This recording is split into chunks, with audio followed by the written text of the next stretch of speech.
முதன்மையாக பார்த்தோம்னா சொத்துரிமை. சொத்து அப்படிங்கிறது ஒரு குடும்பத்துக்குரிய சொத்தாக இருக்கும்போது அந்த சொத்து ஒரு திருமணத்தின் காரணமாக மாறிவிடக்கூடாது என்பதற்காக பெண்களுக்கு சொத்துரிமை மறுக்கப்படுகிறது, வீட்டிலே முடங்கப்படுகிறார்கள். இந்த ரெண்டு விஷயம் நடக்கணும்னா பெண்களுக்கு கல்விங்கிற ஒரு விஷயம் இருக்கவே கூடாது அப்படிங்கிறது கல்வி மறுக்கப்படுகிறது. அடுத்தது பார்த்தீங்கன்னா, வெளியே போனாதானே அவங்களுக்கு பிரச்சனை, சின்ன குழந்தையிலே கல்யாணம் பண்ணி வச்சிடலான்னு சொல்லிட்டு 4-5 வயதிலேயே திருமணம் நடத்தப்படுகிறது.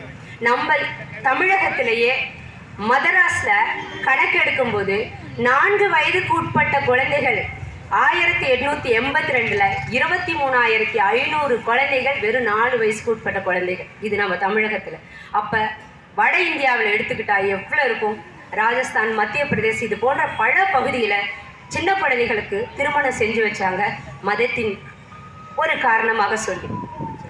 அப்போ இந்த குழந்தைகள் சின்ன வயசுலேயே திருமணம் ஆகும்போது கணவன் இறந்த உடனே அவங்கள விதவியாக்கப்படுறாங்க. அந்த குழந்தைய மொட்டை அடித்து வெள்ளை துணி கட்டி அவங்கள எங்கேயுமே வெளியே விடாமல் இருக்குது. ஸோ இந்த மாதிரியான ஒரு சமூக அமைப்பில் இருக்கும்போது புரட்சிகள் வெடிக்குது. நம்ம தமிழகத்தில் ஒரு புரட்சியும் நார்த் சைடில் ஒரு புரட்சியும் வருது.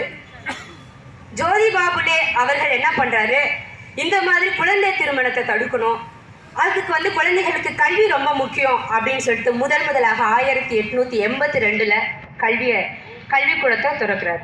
அது மட்டும் இல்லாமல் அவருடைய மனைவி சாவித்திரி பாபுலே அவர்களை அவரே மறைமுகமாக யாருக்கும் தெரியாமல் படிக்க வச்சு அவங்கள முதல் பெண் ஆசிரியராக உருவாக்குறாரு.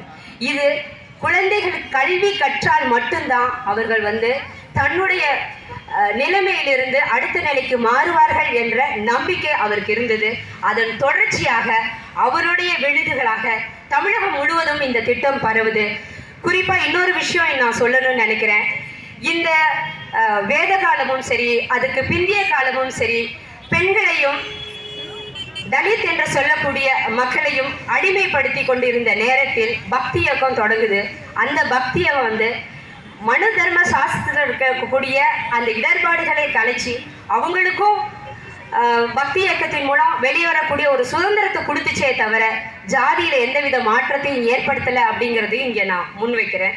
பக்தி இயக்கத்தில் தொடங்கி ராமானுஜரை தொடங்கி அது ஒவ்வொரு சீர்திருத்தவாதிகளுமே மத ரீதியான சீர்திருத்தம் தான் செஞ்சாங்களே ஒழிங்க ஒரு சுதந்திரமான ஒரு சமுதாயத்தை உருவாக்கணுங்கிறத யாருமே முன்னிறுத்தவே இல்லை.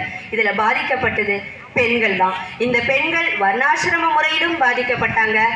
தலித் பெண்கள் இதை விட வன்கொடுமைக்கு ஆளாக்கப்பட்டாங்க. அதோட தொடர்ச்சியாக இன்னைக்கும் பல பகுதியில் வன்கொடுமையால் பெண்கள் அவதி விட்டு இருக்காங்கங்கிறதையும் நம்ம இந்த நேரத்தில் மறந்துவிட முடியாது.